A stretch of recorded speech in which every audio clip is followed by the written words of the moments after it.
বন্ধুরা, কলকাতার বিখ্যাত মিষ্টি রসগোল্লাতে সবাই খেয়েছো। আজ আমি বানাবো উড়িষ্যার একটা বিখ্যাত মিষ্টি ছেনাপোড়া। নমস্কার, আমি শুভদীপ। আজকে আমাদের স্পেশাল রেসিপি উড়িষ্যার বিখ্যাত মিষ্টি ছেনাপোড়া। প্রথমে কোড়ার মধ্যে 500 ml এর মতো দুধ নিয়ে নিয়েছি। এবার যতটা পরিমাণ দুধ নিয়েছি তার থেকে অর্ধেক জল দিয়ে দেব। ভালো করে নেড়ে চেড়ে দুধ এখন ফুটিয়ে নেব। তো তোমরা এখন দেখতে পাচ্ছ দুধ ভালো করে ফুটে গেছে। আজকে যেহেতু আমি ছেনাপোড়া বানাচ্ছি সেই জন্য ছেনা বানিয়ে নেব।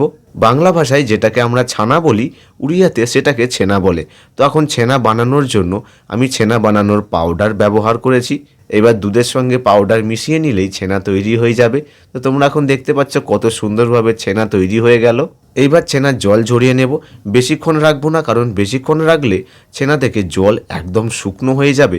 আর ছেনা পোড়া বানানোর জন্য ছেনার মধ্যে একটু জল দরকার। এবার ছেনার মধ্যে অ্যাড করে দেব সুজি। প্রতিদিন বাড়িতে যে চিনি আমরা ব্যবহার করি সেই চিনি কিন্তু ব্যবহার করছি। আর চিনি অ্যাড করে অল্প চিনি লাস্টে রেখে দেব। এই চিনি ব্যালেন্স কেন রাখলাম এর গল্পটা তোমাদের একটু পরে বলছি। এবার অ্যাড করে দেব এলাচের পাউডার, বেকিং সোডা দিয়ে সব কিছু ভালো করে মিশিয়ে নেব।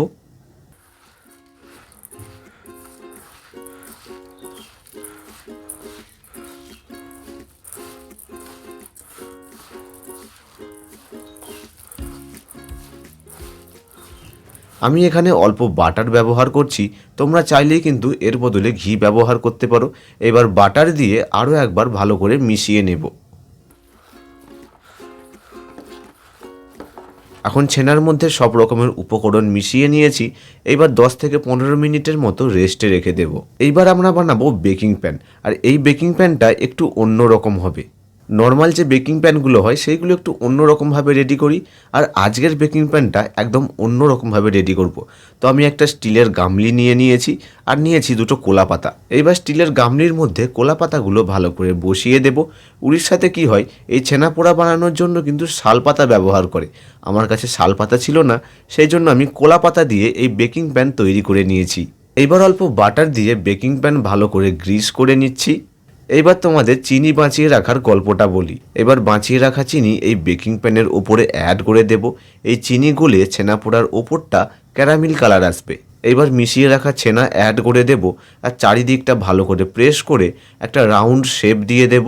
তো তোমরা এখন দেখতে পাচ্ছ ছেনা চারিদিকে ফ্ল্যাটিং করে ভালো করে রাউন্ড শেপ দিয়ে দিয়েছি। এবার বেকিং করার জন্য একদম তৈরি হয়ে গেছে। আজকে বেকিং করার জন্য আমি মাটির উনান ব্যবহার করছি, আর এই উনান কিন্তু এখন জ্বালিয়ে নিয়েছি। এবার কোণার মধ্যে বালি অ্যাড করে দেব। বালির বদলে কিন্তু নুন ব্যবহার করতে পারো। এইরকম স্টিলের রিং কিন্তু প্রায় সবার বাড়িতেই পাওয়া যাবে। তো এই ধরনের একটা স্টিলের রিং আমি বসিয়ে দিচ্ছি। এবার ছেনা বসিয়ে উপরে ঢাকনা দিয়ে 45 মিনিটের জন্য ভালো করে বেকিং করে নেব। এখন প্রায় 40 মিনিট হয়ে গেছে।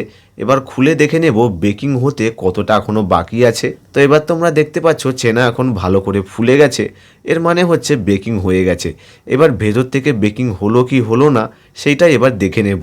এইবার এই ছুরির সাহায্যে চেক করে নেব। ছুরিতে যদি ছেনায় আসে তাহলে ভালো করে বেকিং হয়নি। আর তোমরা এখন দেখতে পাচ্ছ ছুরি একদম ক্লিয়ার এসেছে, তার মানে ভালো করে বেকিং হয়ে গেছে। এবার ছেনাপোড়া নামিয়ে অল্প ঠান্ডা করে নেব আর তারপরে দেখাচ্ছি ছেনাপোড়ার ফাইনাল লুক। তো এইবার ছেনাপোড়া ডিমোল্ড করে নেব। বেকিং প্যানে 2বার ট্যাপ করে ওপর দিকে তুলে নিলেই ছেনাপোড়া ডিমোল্ড হয়ে যাবে। আর এই যে কোলা পাতাগুলো আছে এই সব ভালো করে ছাড়িয়ে নেব। আর এই হচ্ছে ছেনাপোড়ার ফাইনাল লুক। তো চলুন এবার ছেনাপোড়া কেটে নেওয়া যাক। কেমন হয়েছে সেটা তো খেয়ে দেখতে হবে।